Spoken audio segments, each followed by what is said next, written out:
The subject of this screencast is restarting biztalk applications.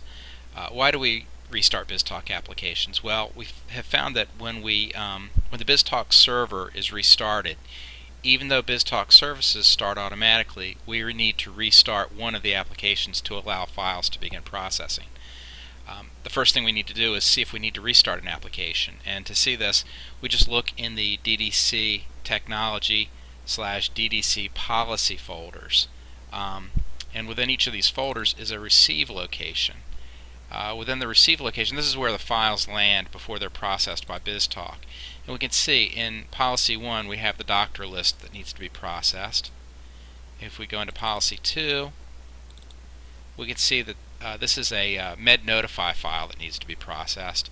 And I've already cleared out policy 3, but had I not cleared it out, there would be a file in here waiting processing.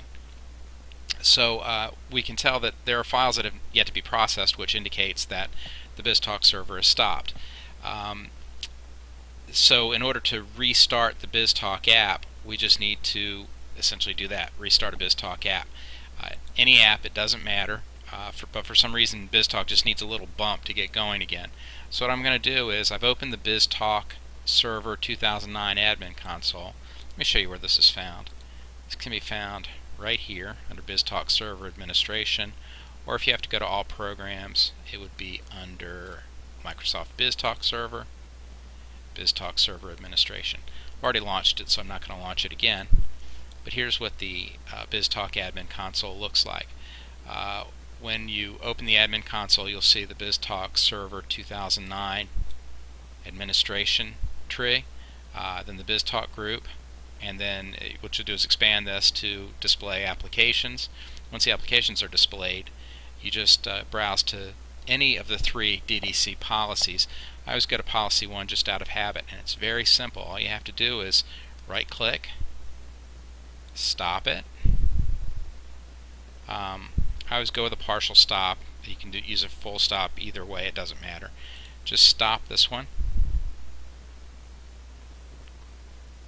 Take just a moment to stop.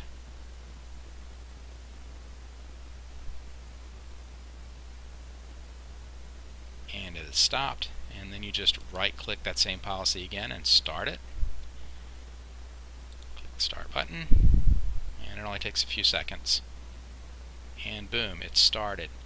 Now if I go back to that folder, we will see that I go to DDC policy 1, receive location, the doctor list is gone, so it's been processed and uploaded. And if I go to DDC policy 2, the receive location here, the med notify file that was waiting to be processed is now gone. And just for grins, I'll go to DDC policy 3. There's nothing in the receive location here. This will run at 10 a.m. and 10 p.m. every day. It's about 9 o'clock in the evening right now, so in about an hour a file will be dropped into here automatically, and it will kick off the DDC policy 3 execution.